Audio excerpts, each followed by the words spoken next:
Bismillahirrahmanirrahim and we're live. Assalamu alaikum wa rahmatullah, everybody. So today, with our panel, we're going to talk about social pressures on the youth, inshallah. And we're going to cover a broad range of topics. But one of the first things we're going to start talking about is, we'll start right at the top.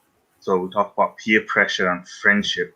And to predicate that, we're going to start talking about what makes good friends, because we know the types of friends we have really determine what sort of pressures we come under.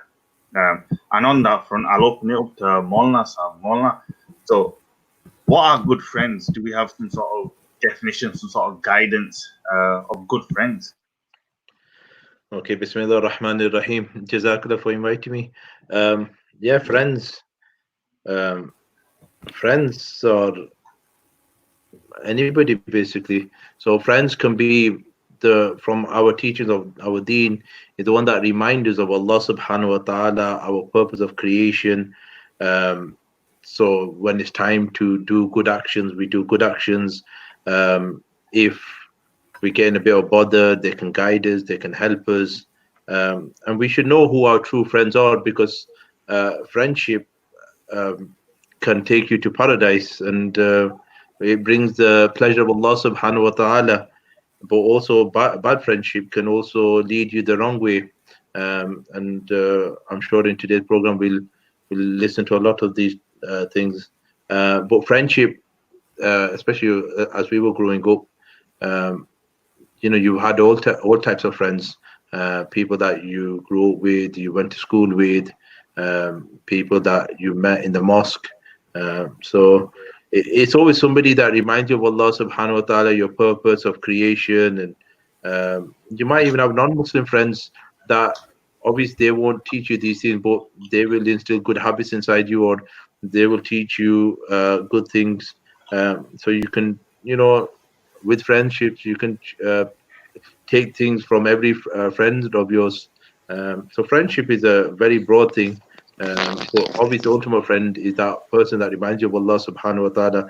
Just now a story just come to mind is that there were two friends, that they were businessmen, and what happened, one of the businessmen, whatever he earned, he invested in his hereafter. And the person of the dunya, he just spent in the dunya, and he had no faith in the hereafter. And he always would say to his Muslim friend, what's this hereafter that you lot save up for, and you're saving the money and you're investing in your hereafter? This dunya, enjoy, relax, spend your wealth. So what happened was, when that person will be admitted into Jannah and his friend will be admitted into Jahannam, that person will be asked by Allah subhanahu wa ta'ala that, do you want to see your friend where he is? And what happens is that it's mentioned in the Quran where Allah subhanahu wa ta'ala will show the friend in Jahannam suffering.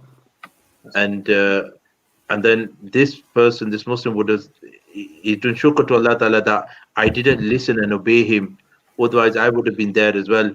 So the thing is, obviously the ultimate friendship is that friend that reminds you of Allah subhanahu wa ta'ala, that reminds you your purpose in this life, helps you through challenges, gives you good advice.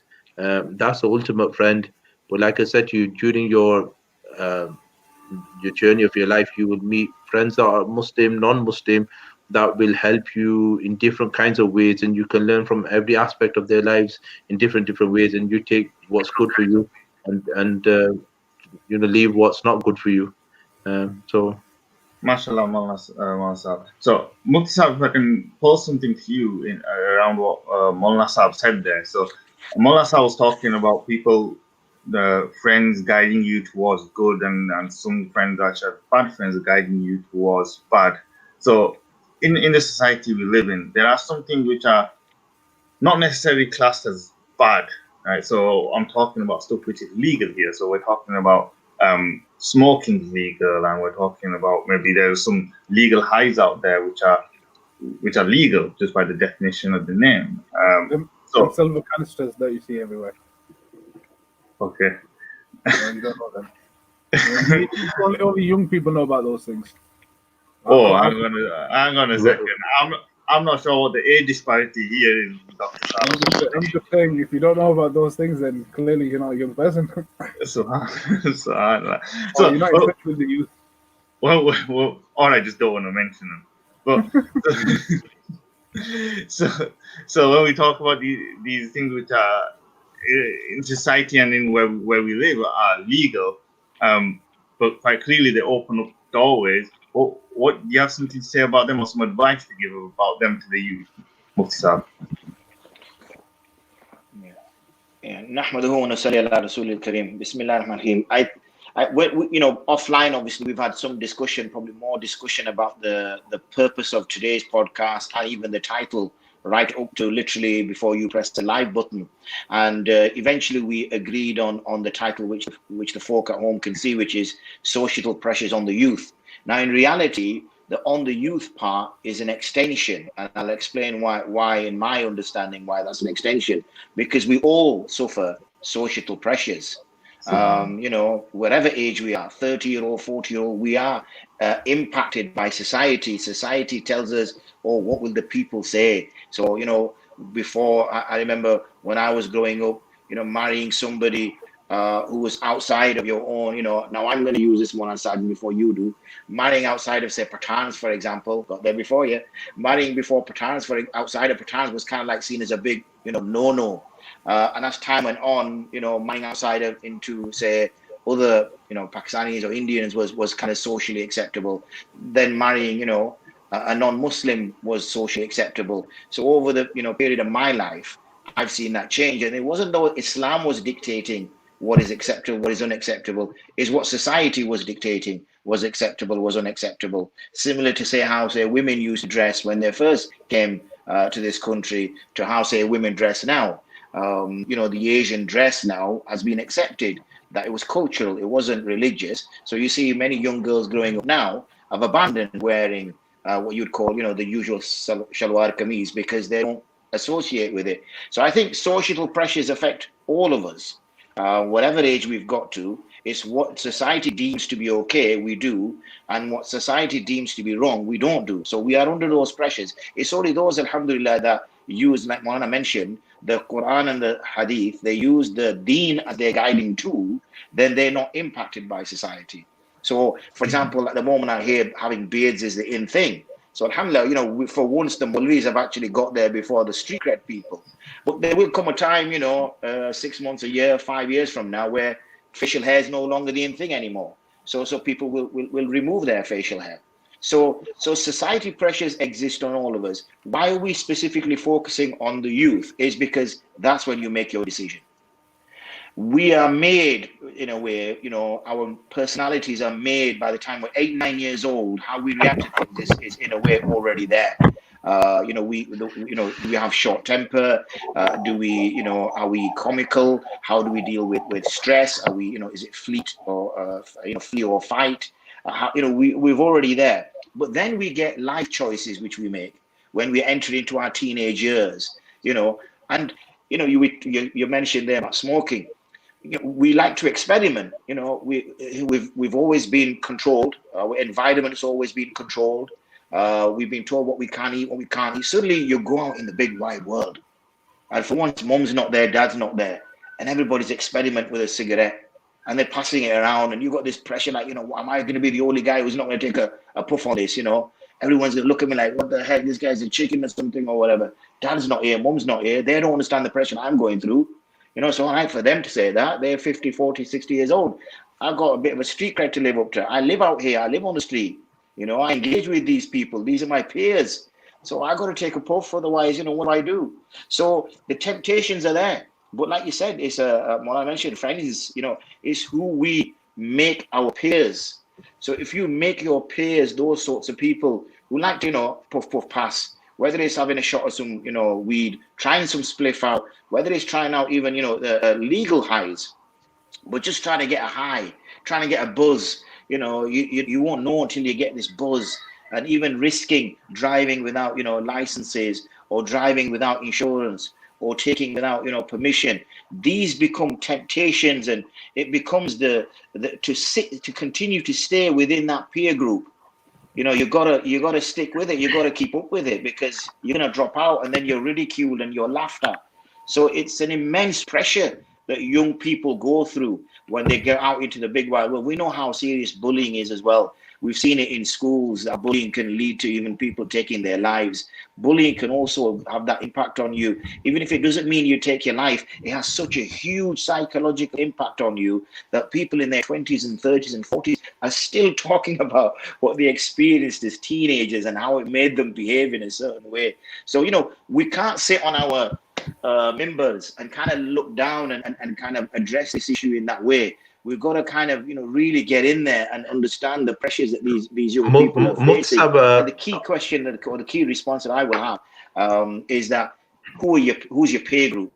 Because that's what's going to dictate who you're going to try to keep up with. They have that phrase, don't you? Keeping up with the Joneses. If you're always going to compare to people in houses. And we have that, don't we, unfortunately, as siblings, brothers and sisters are looking at each other, उन्होंने खोटा बना दिया पाकिस्तान में, उन्होंने ये किया, वो किया. So we got to do that, Then they have a big glamour wedding and they get a big Merc and a big, पता नहीं क्या, limousine and something. Now you're going to look like a conjuice. You're going to do your son's wedding now and you're going to get a Qashqai or something to take your son and new daughter in. So, it's social pressure there for everybody.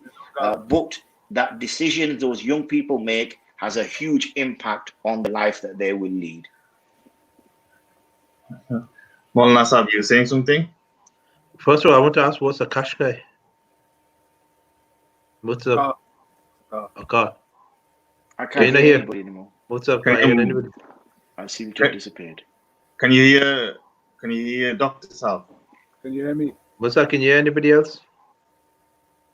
I'll speak by putting my hand up, fingers up. What's up? You can't hear anybody. Can you hear me speak? Yes, we can hear you. That's all right then. So I can't hear any of you lot, but you can hear me speak. So let's just make this into a monologue. That's nice for us. Already. Shall I rejoin? No, let me solve something out. 1 second. Wait. I think Jazakallah khairan for both Mufti Sahib and Molana Sajid. You spoke quite at length, both yourselves. I don't know how much Mufti Sahib is failing what I'm saying, but I'll just continue this monologue. And we'll share. Are you on, Mufti Sahib? Absolutely comes on.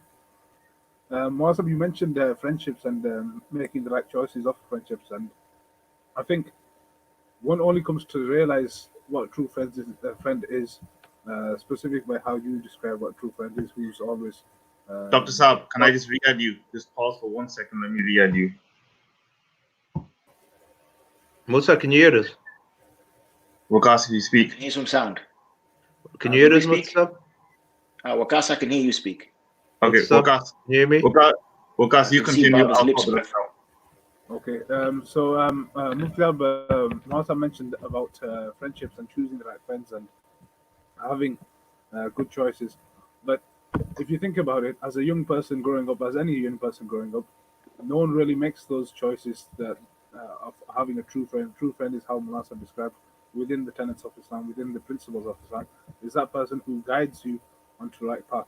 And we don't make those choices at those times because we're not thinking of that. And it comes to a bigger question of, I think we've alluded to it in previous things of how our nurturing has been, or how we want our children to be nurtured.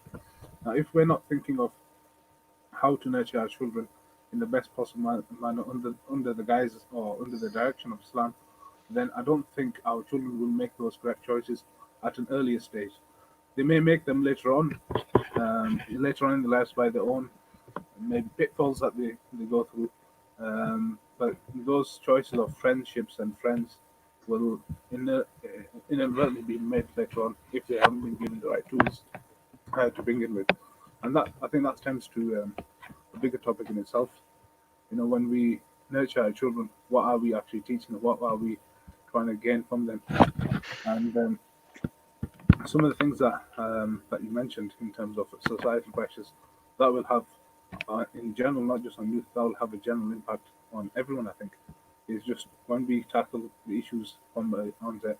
I think the easiest answer, the easy example to give is Islam has an advisory action to it to children to say that, for example, to pray, we advise our children to start praying at 7 years old. We nurture them to maybe before then, before the age of 7, and have some Islamic. We have an Islamic sort of like environment for them. They see us pray, or they see other people of the family pray, other members of the family pray, and so as they grow up, by the time they reach them, it's a normative for them to see all of those things, and then as the time progresses for them, 8 years old, 9 years old, when they go through the stages of their bodily changes, from their when they may become from an Islamic perspective as a minor, then to an adult in terms of Islam, when they go through puberty and everything, and then for them to pray regularly, and those things which come on in terms of Islamic things which have become obligatory on them, will be a natural discourse for them. So I think all of these stems from how one is brought up and how one is bringing up their own children, and certainly certain things that were spoken about with legal highs and illegal highs. Those, well, first of all, any highs or whatever you will describe as, if it's against Islam, is wrong, of course. But people do have them, like for example, smoking. The new one that I alluded to earlier on is this nitrous oxide canister. It's big. It's not so big. It's a silver can. You'll see it thrown about on the roads and everything. It's laughing gas in a sense. So that's a legal high that's sold in local shops. You'll find it in local shops, petrol stations, and whatever. People are taking this. It's a gas, and obviously they inhale it, and it gives them, a brief moment of euphoria. In fact, sorry, they inhale it through a balloon. They put it inside. I know the reason why I know this about it is because I asked one guy who's selling it in the shop, how is this used? And he says they inflate a balloon with this gas, and then from the balloon they inhale the air within the balloon, and this it has. Dr. Sir, can I just ask you, what buzz do the people get out of it? So like laughing gas, it's laughing gas most of. So if you've ever been sedated in any for any procedure using gas, and they use it, sometimes the easiest one is obviously it doesn't apply for any of us for over here, but pregnant women, laughing gas, to give it to them. It can give them feelings of euphoria, relaxation, some sort of calmness, and as the name suggests, if you have maybe over 30 seconds of it, you can see people start laughing and just feeling giggling and stuff like this.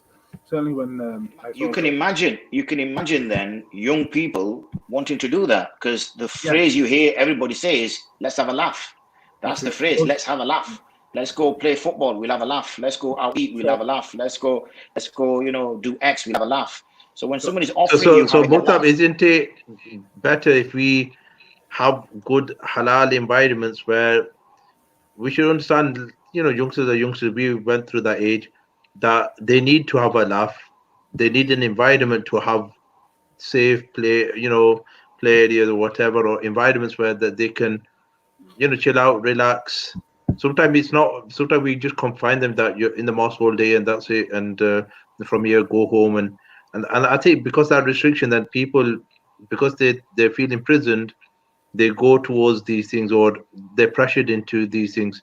So we need to create an environment where, as a Muslim, as a growing up, you can explore, you can learn a skill, you can learn to do things, or you should explore the bounties of Allah subhanahu wa ta'ala, go out walking, hiking, whatever it may be, in a safe environment within Islamic guidelines and whatever. Have your company, have your enjoyed, talk about your past or whatever, or you have your social gathering times, but as long as within the legal bounds and everything. But what we're doing there, Molana, is we have to change the whole environment. You touch upon topics which our community just don't do. You mentioned going for walks. You sit in the masjid and ask people to put their hands up in the air. When was the last time they went to the Lake District, or when was the last time they went to the Peak District, or somewhere as a family, had a little picnic and went for a walk? They just don't see. It can be local. Sorry, it can be local. No. Yeah, and from where I am, there's the reservoir just up here, and it's a very nice walk around the reservoir. You and I walk about a couple of walks up that way. So as a community, if we're not doing that, sorry, I missed that. What did he say? When you said you both go for the walk, Waqas had a strange look. I don't know what that meant. Almost a romantic suggestion. No, Oh. well, we have that bond of Islam, so alhamdulillah. MashaAllah, Subhanallah. And barakallah. our So, Ustad, the student. I didn't know that was alhamdulillah. a reservoir, to be honest with you. I just thought it was There small. is, it's a reservoir. It's a reservoir. It's a reservoir. So what I'm saying is, as a society, unfortunately, as a community, we've not snapped out of that kind of, I would say, that cultural prison. We talk about religion as a means of a way out, and it is, but we seem that seems to be the only way out we have for our youth. We haven't. Me and Bakas were talking earlier on this, and we were just mentioning, Alhamdulillah, Islam is a whole way of life, and sometimes we just focus on ibadat, and Alhamdulillah, ibadat is a big part of our life where we worship Allah Ta'ala, we pray our five and namaz, your zakat, your hajj, your 5 pillars of Islam. That's huququllah, but that's one fifth of our deen. The rest is made up with akhlaq, masharat, muamalat, where we socialize with people, we have monetary conducts with people. So it's all with hukukul ibad, with the people around us. So that could be your friends, it could be your peers, it could be your teachers, it could be your role models, it could be your non-Muslim friends, whatever around you. So how you deal with your character, and so it's how people need to know Islam is a whole way of life. You wear it for life. Do you understand? It's always going to be there with you. Yeah, you will go into different kinds of environments, whether it be at school, university, at workplaces, and you have to accept the next person for whoever they are, whatever belief they may be, whether they believe in God or don't, whatever it may be. And the thing is, for you got to look after yourself, your own iman. That's paramount, and you've got to stick to your, like we keep on talking about, identity. And as a Muslim, that this is who I am. So respect me for who I am, and I will always respect you for who you are. But we can still talk and get on with each other. It's equipping, and Waqas mentioned that as well. It's equipping our young people with the confidence to be able to make those kind of decisions and those kind of choices in those circumstances.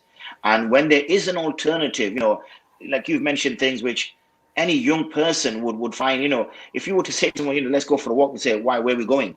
We've got to kind of break ourselves out of the cultural prisons we put ourselves in, that there's many ways to have fun.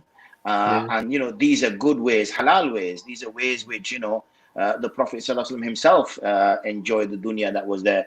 He would go to the park or the garden opposite Masjid Nabawi, and he would spend time in there. He would sit in there, and he would drink from the water in there. So there's many episodes like that, but it's about trying to, and this could be an education issue as well. Many of us come from difficult working backgrounds, and as a result, we've not had the opportunity to kind of learn about the rest of the world. We're very Bradford focused. I always crack the joke, because obviously our madrasa's in BD3, that many of my students has never seen outside of BD3. It's a very small world they see. It's a very confined, and then you want an escapism. You want to kind of like break out from the stones and from the walls and from the pressures and the police sirens and whatever. So taking drugs is a kind of escapism. You kind of get out of your, in a way, maybe a bit of a sad life that you're having. You're not seeing any aspirations of getting out of that. So if we do have these excursions, showing them that, look, the world is a big place. The world has got so many things for it to offer you that you don't have to resort to these things, and that will happen. That's going to take some time to make that kind of cultural shift. Plus, we've got to understand that when we talk about social pressure, we were under those pressures, and I'm sure Mutsa mentioned this earlier on. Sometimes what happens is, when we, like you said, when we come on the minbar, then it's all only halal or haram. We don't see in between what, unfortunately, youngsters do go through, and you should feel empathy with them. And sometimes there are struggles there, and sometimes there are difficult moments. Sometimes people are not privileged. Muslims are not privileged for many different reasons, and because of that, they have social effects or effects upon them, and sometimes it's not their own fault. And so you always try to give them a hand or try your best, and sometimes that even your best, it'll still take time, because they're in a lot of a mess. And I know that most of you've also dealt with people that youngsters are sometimes are in real trouble, and what all you try to do is you give them good advice and whatever. So sometimes we've got to realize that, look, when we were young, didn't we mess about? weren't we silly? Didn't we sometimes run away from namaz? Sometimes when the Jamaat Sati would come and we'll go the opposite way, or so we did all these things, didn't we? And we sometimes gave into pressure of our friends and whatever. So just like we did, our children will as well. So we've got to Yeah. understand, and we've got to, guide them, help them, like we talked about yesterday, befriend them. So we are their best friends. We can also offer them good advice. So whilst they're with their friends, they'll also remember. Or this is what my dad said. We mentioned the waqi of Prophet Yusuf. Again, Waqas were talking earlier. We had our own podcast in the mosque. We did a pre-podcast session to the And podcast. what, like Prophet Yusuf alayhi salam, when Zuleika tried to seduce him, and so now obvious that all the environment of sin was there. They were them two alone in a room locked up, and now a beautiful woman seducing you. Obvious, as a man, you know you're tempted. But the thing was, Allah subhanahu wa ta'ala sent him a sign. And they say that the sign was his father, Yaqub alayhi salam. And because of that, honor and the respect of his father, he ran away and it stopped him. So the thing is, as long as parents implant inside their children the values, but you will go through life, you will have hardships. There are many difficulties, cigarettes, drugs, uh, you know, Sometimes, zina, adultery. yeah, but sometimes we're too judgmental. You mentioned that why would I go to a place, for example, where somebody's not going to be empathetic with me? Why would I go speak to somebody that is going to judge me? And we have ulama have a difficult role to play in that. They've got to keep the kind of standard where the halal haram sort of standard, not let that slip. In a way, because then there's a fear that you're giving an amber light, if not a green light, for certain types of activities that, okay, for you, this is halal for now. And then he's sort of, sending mixed messages. But at the same time, we've got to also provide support for this person. And and these are things sometimes as parents, we can be a little bit too quick. And once a child makes one mistake, that's it. I don't want you to come into my house again. I don't want you near my, and in a way, we've just left him to shaitan now. Basically he's made a mistake, whatever, or she's made a mistake. And instead of allowing that person to, repent and become good, we just kind of close the door on them. You're no more daughter. You're not my daughter anymore. You're not my son anymore. Don't ever come, even if it's my janaza. I don't want you anywhere near you, and all the rest of that bravado talk. And what it does, the only door that they had into, back into that world has been closed for them. And that's a sad thing, because remember, life is kullu bani Adam khatan wa khayru khata'in at-tawwabun, that every child of Adam is a sinner, and the best of sinner is the one that repents. That we will make mistakes, and the thing is, when we make mistakes, Allah subhanahu wa ta'ala will forgive us. But fortunately, the environment around us doesn't forgive us. And because of that, we've seen mental stress. We see, like you say, people go towards drugs because they've been rejected by their society, or they go towards these eyes because, the peace that they'll find in the mosque, and instead of people in the mosque, they go, oh, it was you in it, you did this. And what's happened is, where he thought he'll find some kind of peace, unfortunately, people there are staring at him, and which is a sad situation, because we see, look, from the Quran, Nuh alayhi salam, his son, the Prophet of Allah subhanahu wa ta'ala, he must have given the best ta'lim and tarbiyat and everything. But, when Allah ta'ala sometimes hasn't wrote hidayat, or, sometimes you see, and when we parents comparison, I say sometimes, look, he has to go through those hits of life to come back round. But what did Nuh alayhi salam do? Did Nuh alayhi salam turn his back on him? What did Nuh alayhi salam do to that very same son who's actually in the water? You pray forgiveness for him, And he asked him to come on board. Come on board. So even to the last moment, he was trying to save his son. Yeah. Knowing who he was, knowing what he'd done, till the last moment he was trying to save his son. And sometimes we close the door too quickly. We become judgmental, and that's because, again, as a family, we're under social pressure because we want izzat. Our izzat is going to get done for people. We want societal izzat. Yeah, there's a difference. So because the good izzat point.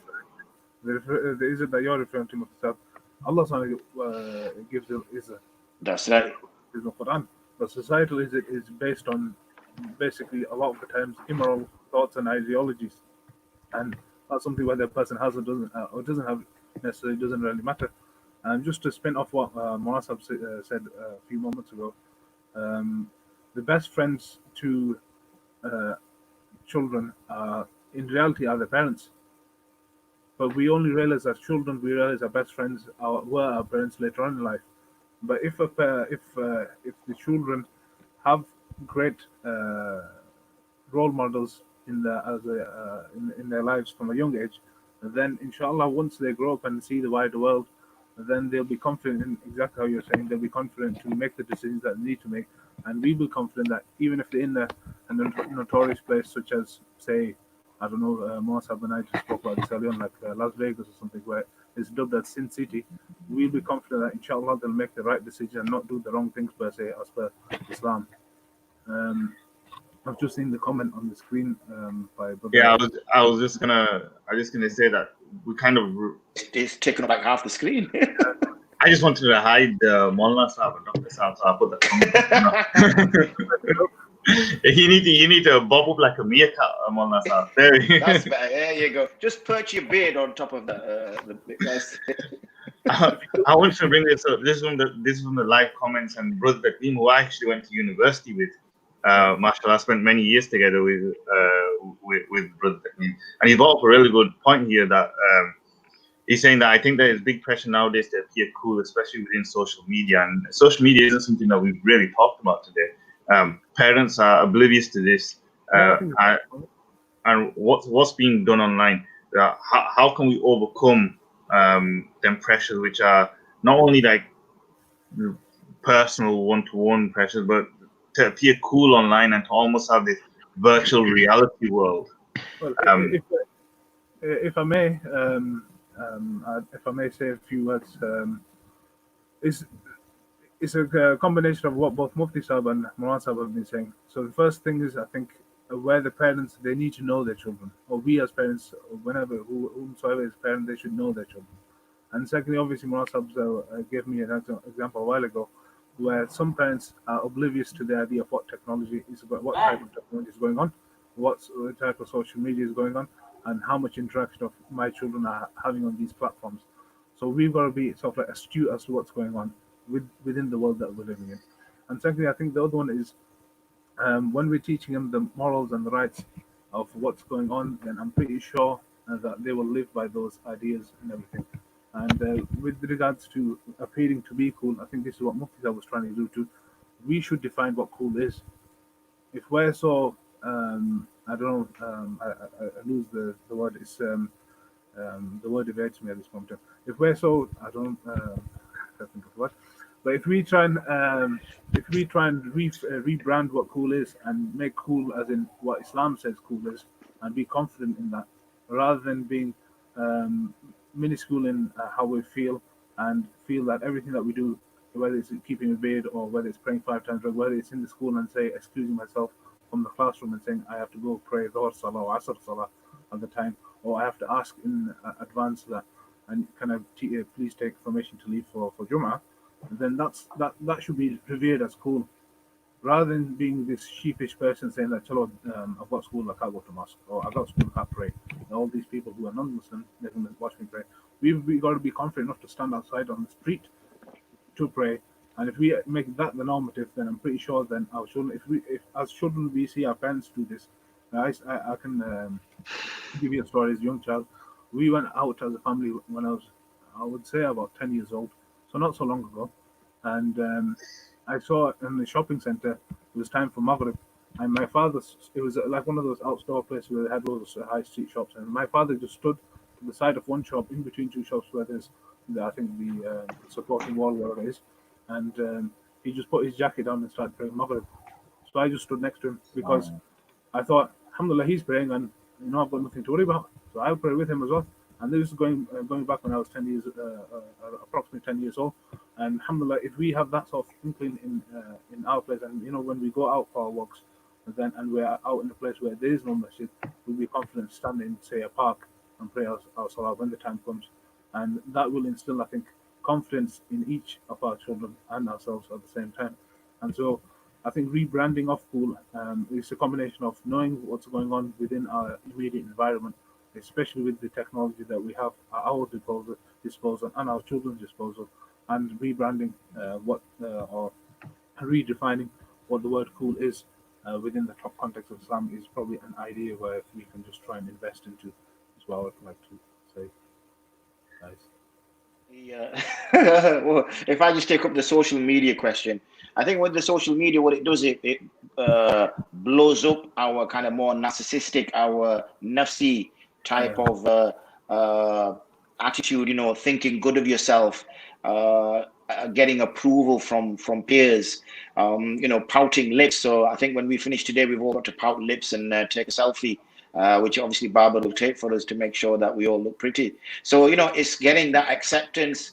It's caring about what you look like.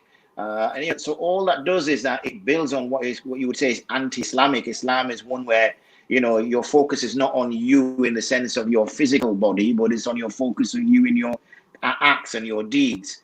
And obviously popularity and acceptance, we've stopped wanting to be accepted by Allah, or some of us have stopped wanting to be accepted by Allah. We want to be accepted by the people, and that ties off with the Waqas saying about social izzat and real izzat. Real izzat is now something which is kind of out of fashion.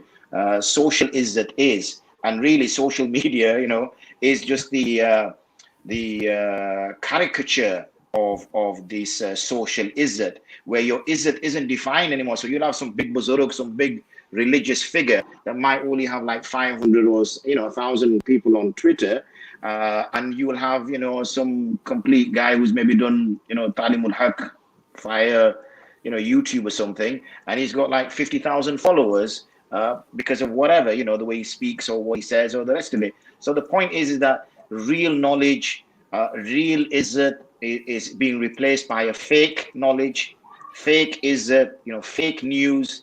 The dunya's true reality is beginning to be shown, which is that it's a fake place. It's a made up place. It's not real. And really, it's a tough battle. As a parent, you've got, we talked, I think yesterday, about doing long hours. So you've already got bills.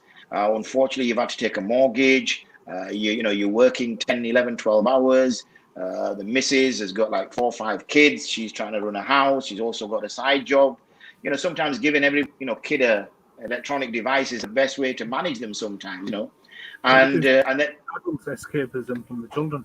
That's right. So then you're exposing them to things which you kind of make it into a necessary evil. You think, well, yes, I know that's bad, but these kids getting under my feet and me not be able to do this work that I'm doing, and I get paid, £50 a week for it, and then I'm not being able to pay the electric is worse. So you see, people are making these kind of tough decisions as well. So, we have to be empathetic. And I think hopefully this message is going out to Plus, those. can I just add on to your point? I don't think I had a choice there, really, because you just shut me down and you just came in. So I'll just okay, sorry. I'm kidding. I'm kidding, man. Bila Takalluf. No, I'm upset now. I'm going by. Don't. Ya Allah. Carry on, Some food. No, I was just waffling for you to come in there. Come on. No, Mashallah Musab, whatever you were saying, I wasn't even listening anyway. No, I was. Don't worry, I'm paying attention today. No, Musab, I was looking for the side of the Quran. Basically, in the cycle of life, even forget social media, forget everything. In the cycle of life, when Allah Ta'ala created us, He created us from earth. From earth, Allah Subhanahu wa Ta'ala made us into a child. When we're a baby and when we're a child, we're dependent on our parents, and we need them, and we can't do anything without their help. But as we're growing up, and especially as we reach the age of maturity, and Allah Subhanahu wa Ta'ala made mention of the word zinat, beauty, what happens is this is the age where, and I know we wanted to talk about this, but a person starts to explore his sexuality. The opposite gender becomes more attractive to them. So this is that age of beauty. He likes to wear nice clothes. He likes to wear the branded clothes. He likes to wear. He wants to look nice. So these selfies and whatever it is, and different times, different pressures do come in. So now selfie itself means myself. So selfie is about myself, my image. So it's about portraying your beauty. And Allah Ta'ala talks about this is that age that naturally, whether somebody does it on social media or whether it's just youngsters, that like I see my children, when they reach that age, then they'll want to wear a bit more expensive clothes. And let's be realistic, our own children, you understand, and they want to make sure they've got the perfumes on and whatever. And so you can't deny them because they're going through that phase of life, which is natural. Do you understand? Which Allah subhanahu wa ta'ala put. Then obviously they'll go through the phase when they'll get older, they'll be responsible, then they'll become dependent again, and then death will overcome us all. So this is that age of youth that most of us on here have gone through, yeah. But the pressures, the beauty, and everybody wants to look good. So now with the selfies and the social media, it's more. So you got to show your friends how you look, what you eat, what you're doing now, whatever. So it's part of looking cool. But I think that's where if we as a Muslim, we recognize, wait a minute, who am I? Yes, I'm going to go through this phase. Yeah, I can look beautiful, but who am I looking beautiful for? And when I dress nicely, appropriately. Islam doesn't stop us. But the thing is that when you go into the masjid, dress appropriately. When you're going to play football with your friends, you don't expect to wear jubba and bottoms, jubba or swag. Yeah, you expect them to wear top and bottoms. So when they might go out with their friends, they might dress a bit casually.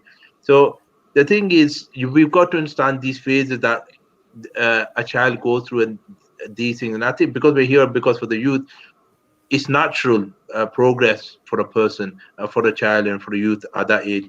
It's just that then parents should making those boundaries around them. Okay, but what's acceptable, or daughter, that look what's acceptable through our deen, through our religion. Like you said, Mufti, before it used to be sawakamis, which used to be the norm. Girls used to wear sawakamis. Now we really we get questioned. Well, that was just a culture thing. We can wear anything Islamically. So people wear, and like you see nowadays with young girls wearing what they wear. So and then we have a clash in the family, or that's not acceptable. And then the daughter say, but it's not in Islam that to wear kameez, and you have a debate in the house. So you've got to, I don't know how, you've got to, be accommodating. You've got to, like Dr. Waqas saying, when you do give them an iPad or a phone, you've got to be responsible as a parent, that you know what they're on or what they're doing, or possibly have it in front of you, and just monitor, or make sure before they go to sleep everything, all devices are switched off and kept in your own room. So this is just a parental responsibilities that I think, especially we've seen the harms, and we know the harms out there as well, and the dangers. But the thing is, it's part of life nowadays, unfortunately. And if we don't give it to them, they're just going to fight us. And if we give it to them and just say, here, go swim, there's a lot of dangers as well.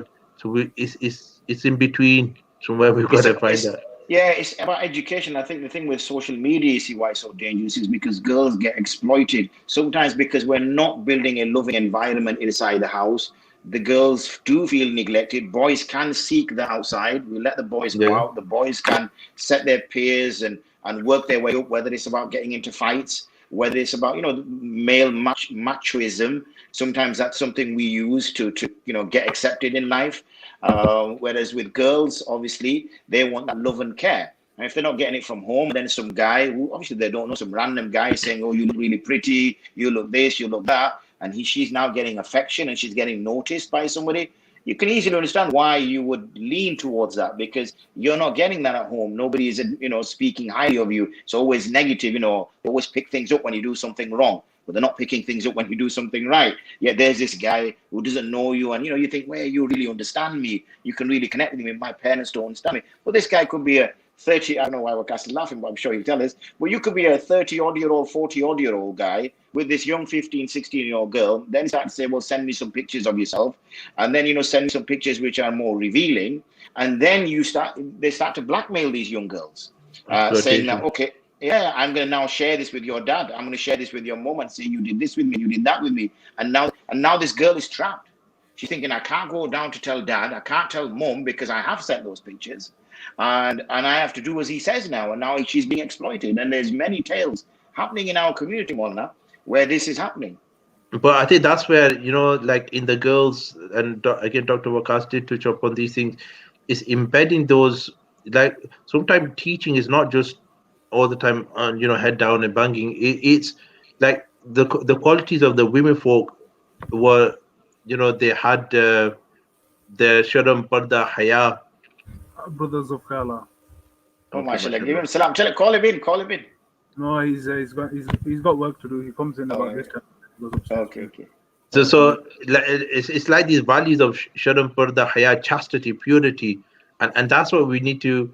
Sometimes you can't do bayan of these things, or sometimes you can't teach it through a textbook. You say, look, Allah made you special. Do you understand? But Sheikh, Allah wants to that keep you love, pure. the love has to be there, though, Sheikh. Do you Yeah, understand? yeah, the What love has to be there. I'm So saying from is that parents, if from you're not, teachers. if you're being neglected at home, if you're not being shown affection at home, if you're not valued at home, Yeah, then you feel you need to be valued. So you find value elsewhere, because we do like self-value. We don't want to be, disregarded as a. Yeah, so you seek self-value outside, or you seek self-value from others. Once they value you, you feel better about yourself. So we've So I got to think instill. the first one, the parents, and then the madrasas or the schools that they go to, especially within the Islamic.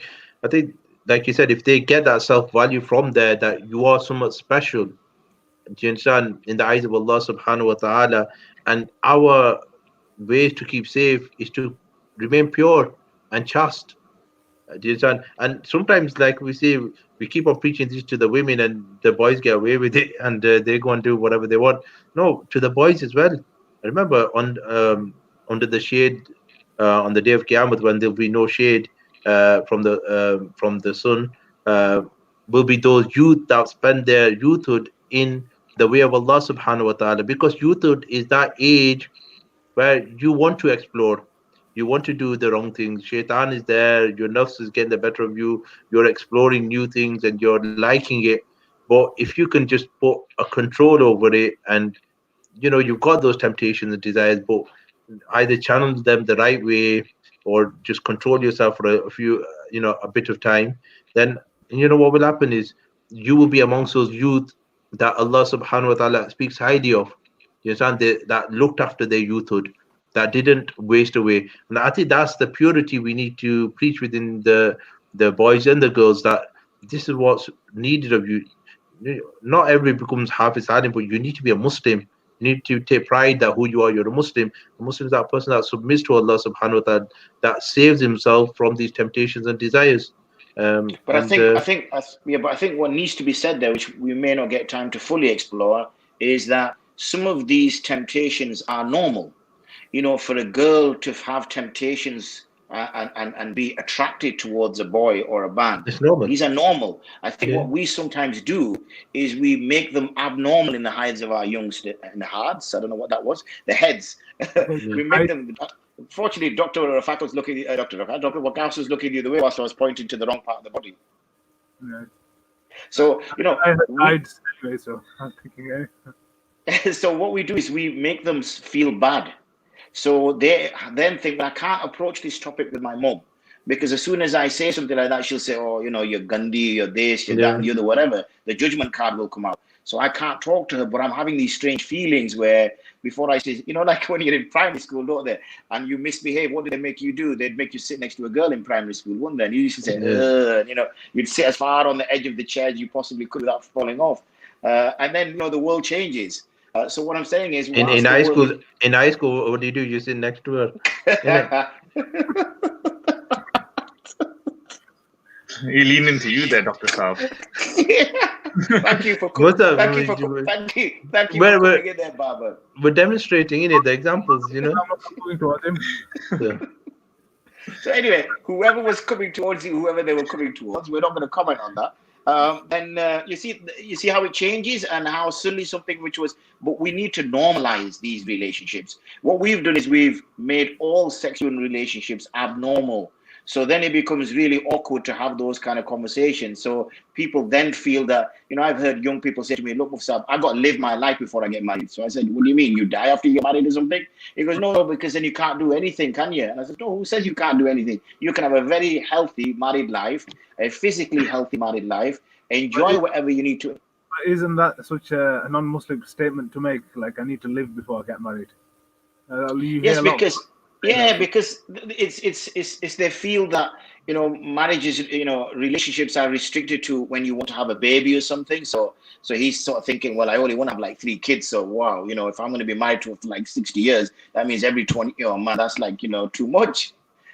So I gotta go, I gotta try different things, I gotta move around, I gotta this and whatever. And what marriage then becomes is not something of this loving relationship between two people. It becomes a means to satisfy your lust. So, and marriage is not just about satisfying your lust. It's we don't use those sorts of terms, and I appreciate we may have younger viewers, so I can't go into too much detail. But even though it's a physical act, it's a physical act of expressing love. It's not a physical act of fulfilling one's lust. And these are very things which young people may not necessarily differentiate between, and that's why you find sometimes young people making errors. Either becoming pregnant, or someone, they know a girlfriend becoming pregnant, or engaging in these kind of relationships. And as a result, then they make errors, and then they want to kind of change their way, and they feel now they're walking down a certain path.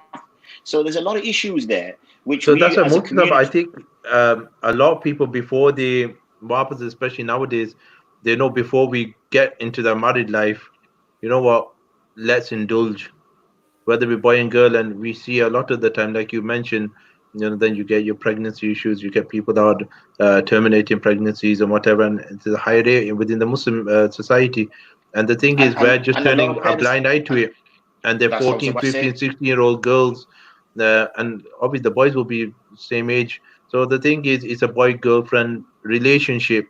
So what's happening is, because they're thinking, wait, so, somebody mature from 13 and he's going to get married at 25, you know all those years in between, the temptations and the desires, it's not easy. It's a very slippery slope.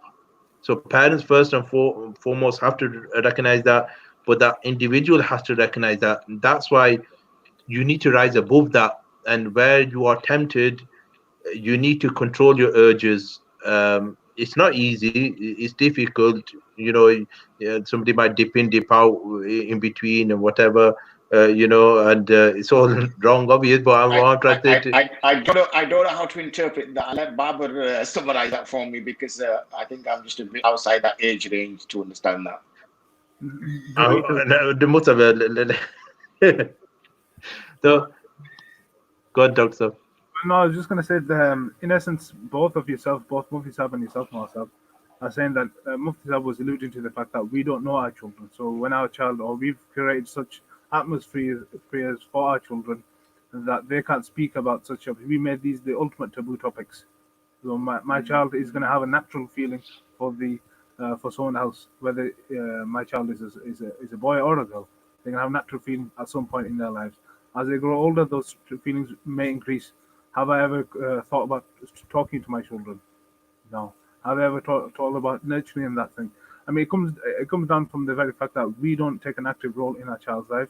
We take an active role only at specific moments in time of their lives. So, for example, when they are of a maritable age, in our understanding. So that's when we think we should take an active role, and then we start suggesting that there's a suitable relationship available for you here, from my understanding, not from their perspective. We don't know what they want. So it comes in, for example, I think I've mentioned, you mentioned as well, Mufti Sahib, that from a young age, that if we've taught our children, or if we've got to know them, then teaching them the basic tenets of Islam, such as cleanliness and cleaning oneself in an appropriate manner, is quite easy. So right from the very onset, Islam is, Atahuru Shatul Iman is half of one faith is cleanliness. So if we've taught our children what cleanliness is and what it involves, so for example, istinja, the mothers may teach their daughters and the fathers may teach their sons what istinja is, and then we can move on as the child grows older and he starts getting older, or she starts getting older, and he'll go through the developmental stage of the body itself. They themselves and between themselves, the parents and the children, they can discuss and say, "These I'm experiencing these bodily changes, and also you may experience these bodily changes, and this is what one should do in the context of Islam." And similarly, the mother may say to her daughter, etc., etc., and that'll open, I think, an avenue, or at least a door where the child can speak to their father, or or whomsoever they're open with, that this is what I'm feeling towards X person, and and then the father will give his advice, or the mother will give their advice, or the couple themselves, the husband and wife, will give their advice. And in essence, what I'm trying to allude to is that, unfortunately speaking, since from whenever I can remember, there's very few people where they themselves has taken an active role in teaching and nurturing their children. We, in essence, what we do, we take our children and we throw them across to someone else's teaching and learning. So when we send them to school, they're in the confines of a school environment, and the teachers are. I'm not saying that's wrong, but ultimately the primary school is the primary education should be given from the home, as in the prerogative is given from the parents. So we give them to the teachers in the school, and then the scholars in the maktabs and madrasas, and so external people outside of the home are nurturing and bringing up our children. And then when they reaches a teenage age, and we don't know anything about them, and they rebel, and then we ask the question, why are you rebelling? And I've got problems, I've got children problems, I don't know what to do with my children. And then we go see Mufti Sahib, or we go see Molana Sajid, or Imam Sahib, and ask them, my child is not listening to me. But the question is, did you ever listen to your child? And is the question. And these are just some thoughts I had. MashaAllah, doctor. I was just going to say I remember the time when we decided to give my youngest son a mobile phone, and as somebody who's pretty engrossed in technology, it goes back to what we were talking about yesterday. So yesterday we were talking about giving the guidance to action. So as someone who's technology, and I putting it down, I was scared of, I'm giving my child for the first time access to this crazy internet that I've been part of, and I've been part of for the past how many years, and now he's gonna come on to it, and how much access do you give him to YouTube? How much access do you give him to the internet? And it's a scary feeling the first time I gave him it. So the first time I went onto it, I gave him the phone. I was monitoring everything. Right? He couldn't click a button on that phone without me seeing it on the back end. I was like, I need to know everything. But as time's gone on, and I've realized that, and I think Molana touched on this really well, that there's this middle ground where you need to know what they're doing, and you put procedures in place for that. So we have rules in the house of when he's on the phone, he needs to be in the same room as me, and he's not allowed to wear headphones. Right? So now when he's watching something, I can hear it. It's in earshot of me. And sometimes the room gets very noisy when people are in that sort of environment. But I'd rather have a noisy room where I can hear everything that's going on, rather than a silent room when I have no idea what he's watching. So starting to put procedures into place like that, but having the fikr, having the worry of what's going on, what information is he consuming, and then having talks like, oh, so what you've been watching today, and then having the conversation. And then sometimes you ask me, like this morning, my son asked me a question around, if somebody drinks alcohol, are they still a Muslim? Right. So we need to have them conversations with them about, and we need to prompt. We can't just assume that the child is going to bring up the conversation, because quite often they're not. Because of the stuff that we've been talking about today, that topic might be taboo, or it might be like, they might think, oh, this is gonna if I talk about it. Alcohol is something that is taboo in Islam for obvious reasons, but it's prompting the child to say, listen, what are you thinking about? The other conversation we had about his RE teacher brought up topics about predestination, and he didn't quite understand it, and he was in this paradigm of free will and predestination. How do I reconcile the two? And he couldn't. And he's a 14-year-old child, and it's going to be difficult for him to reconcile them stuff. But it was through prompting and asking questions. Oh, so what are you talking about in RE today? So what's your homework like? Are you talking about Islam? Are you talking about? And then he came up with the question like, oh, my RE teacher asked me this, and I didn't quite understand it, Abuji, which gave me the avenue to say, okay, then let's have this conversation. You can start having conversations like that. But it's being interested, having the fikr, and it's again that balance between that quality time that we were talking about in the past couple of podcasts, where you can quite easily come home from work and be in a state where you're mentally drained, right? You're physically drained. You spend all this energy, like 8, 9, up to 12 hours at work, constantly thinking and processing and solving problems for other people. And you come into the home, and now,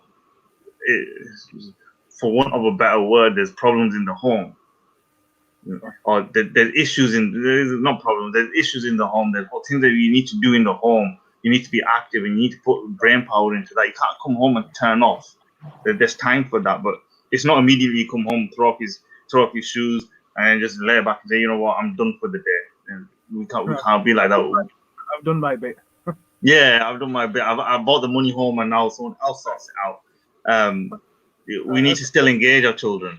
You've made some really great points, Baba. One point I would like to pick on particularly is prompting. That is such a nuanced, or such a not even nuanced. It's something that we don't do. I don't think we're as actively involved in our child's life as we ought to be. So prompting, a simple question would be, "How's your day at school?" Or "What did you do today in school?" And thereafter, you gave the example of how you and your son had the conversation about the RE first, and what the discussions were entailed, and how he was perplexed as to what predestination and involved and stuff. And so you've had that conversation. And so these things just shows from a parent's, but I'm not a parent, so from a parent's perspective, the three of you are, alhamdulillah, is that if one is interested in someone else's life, they will make an active front to try and find out about them. So, and the first person whom you guys or most of parents will have an interest of will be their own children, or if not their own immediate family, their spouse and their children. And so, when we do ask, "How was your day? Did you do something interesting?" Or did you certainly, when I was a kid, my father and both parents used to ask me, "What did you learn in school?" And even if I didn't learn anything, I had to just quickly think on the spot. I need to tell my father that, this is what I learned. And, show him a book and, but then obviously there's these, just generally, how's your friends and stuff like this? Do you have any problems and like this, every now and then asking. So if we're always actively interested and asking these things, prompting is a great word I like that you use there. And I think they will open up, and who better to open up than one's own parents, that can give you so many life advices that other people will not see, and they'll give you that life advices where, in essence, they would like you to lead that path. So, for example, if a person would like to want his children to go down the path of Islamic scholarship, then the father who's that way skilled, or he would go down that path and give advice through that way, etc., and maybe give him a sort of angle from that perspective. So, alhamdulillah, some very, very good points about for those. Mashallah, Doctor, and this last point before we touch on before we wrap up, because we're at an hour mark, and I like to give I like to give the example of my father in this, and obviously the Mufti Sahab has given obviously taught my father as being a study. He was telling me the other day about the classes that he was in with Mufti Sahab, mashallah. So sometimes people think that, oh, I'm too old to now go down a certain avenue and stuff. And the example of my father is he was well into his 60s, and he decided, you know what, I've spent all this time like bringing up the children and stuff. It's time for myself. And I remember he used to go to work in the mornings, and then he used to come back, and then he used to go to madrasa. And there were times when we didn't see him because I'd come back from work, and then I was growing up at the time. I was working myself, and then he'd go to madrasa, and then he got mashallah, he became an alim, and then he continued with his studies beyond. And even now, it's something which I can look up to and admire as a son. Like, look, he put this effort in late into life, so it's never too late to go and learn about ilm and your deen, and it's incumbent upon us, every one of us, to come and go learn our deen. So it's just that thing. I know Dr. Sam mentioned it. That, some people might think, you know what, it's too late. I've done my studying, and I'm working now. The amount of resources we have at our disposal today, which is a good plug for all our YouTube channels, and Molana Sajid putting out bayans about the prophets and many other things that we put out. But we talked about the bad stuff on the internet. There are people out there who are trying to put out the good stuff on the internet and the stuff about our deen. And once you find a scholar you trust, and mashallah, we have scholars that we trust on this podcast with us today. So once you find scholars you trust, and you've been to them and you verify them, bismillah, they put out so much content, it's incumbent upon us to go out and learn that stuff. So I think I just want to come on with your father's story. I think with your father's a fine example where, he had to work, he had to raise children, but that wasn't the end of his life. Sometimes we feel that, oh, you know, I gotta raise these kids now, you know, I'm 30 something, I'm gonna spend 20 years of my life, then I gotta find a wife for them or a husband for them, then I gotta marry them off. Where's my life gone? And you know, there's a certain level of resentment of bringing children. But like your father's a fine example of that. When he did his shift, so to speak, you know, brought the money home, raised the children, he still had plenty of time to do what he wanted to do. So you know, that opportunity sits for everybody. So they shouldn't see their children as a resentment that, oh God, you know, picking the kids up from school or taking to appointments and always seeing it as a burden, always seeing it as a headache. You know, it's an investment, and then that time does come back to you. And you know, you don't have, you know, whether you're in your 40s or 50s or 60s, you do become free. And then, inshallah, if Allah blesses you with a life up to 70, 80 years old, there's plenty of years to pursue, you know, those sorts of things that you wanted to pursue. So appreciate that point, Barbara. It's a good point to make. So, Molana, do you have any closing remarks on the topic? Yeah. Just so, like the title, the social pressures on the youth. This is just a message to all the youth that first and foremost, like we've been saying for the last couple of days, value your parents, their advice, make them your friends. They've gone through a life experience. They can give you good advice. And if sometimes they might not know the answer, they will go to their ustads or they'll get some good advice and give you some answers. And secondly, as a youth, remember, this life is a test. Pressures are part of life's tests. Do you understand? These are challenges from Allah subhanahu wa ta'ala. So you got to rise above them. If you just give in to every single desire and temptation, then you're giving it to shaitan. So the whole purpose of us being in this life is to rise above these challenges. And that's why the best people are those youth that spend their youthhood in the worship of Allah subhanahu wa ta'ala, protecting themselves from the social ills of the community and staying on the straight and narrow. That's why this path, straight and narrow path, ihdina siratal mustaqim, it's it might look boring, but the thing is behind it, praying and this worshipping and staying on the straight path is happiness of Allah subhanahu wa ta'ala, is Jannat. Do you understand? If we slip off this road, then we're going to get in trouble. And may Allah ta'ala save us from all kind of trouble and hardships and difficulties in dunya and in akhirat. That's my closing remarks. MashaAllah. So just finally, I wanna do some housekeeping. So you've seen it scrolling along the bottom is the bank account details and the GoFundMe stuff. So MashaAllah, we launched the GoFundMe. I think it was late, just after closing of the fast yesterday, and in one day we got just over £1,000. So MashaAllah, keep up the good work, and every penny obviously for our new masjid, which has, and I was going to mention this earlier, has community features such as places for the youth to come, and the whole top floor is inshallah going to be dedicated to activities for the youth. So mashallah, keep on with that. We're still Molana Sajid still doing his bayans about the Anbiya from the Quran, and there's still the Molana Rais is still doing his bayans about the life and the seerah of the Prophet sallallahu alaihi wasallam. So like and subscribe and join into any of them. And if you have any comments, please add them into the YouTube comments, and we'll try addressing them. Tomorrow, inshallah, we're going to continue with this topic because there's such a wealth and breadth of avenues we can go down. So inshallah, we'll continue with them. Can I just say one thing, Babar? If we can get people to suggest topics as well. Remember, we had some topics in our mind which we felt were important, but we don't want this just to be one direction. We prefer also those of you who are listening, especially the sort of troubles and difficulties you might be facing in your relationships, wherever they may be, whoever they may be with, and all sorts of types of pressures that you have to deal with. This is the opportunity. It's a month of Ramadan, inshallah. Try to use the expertise of the panel. So this opportunity may not present itself again, and be able to get some of your queries and questions dealt with. So at least it puts you in a better frame of mind moving forward, and you have a better year, inshallah. Okay, and on that note, we'll end the podcast.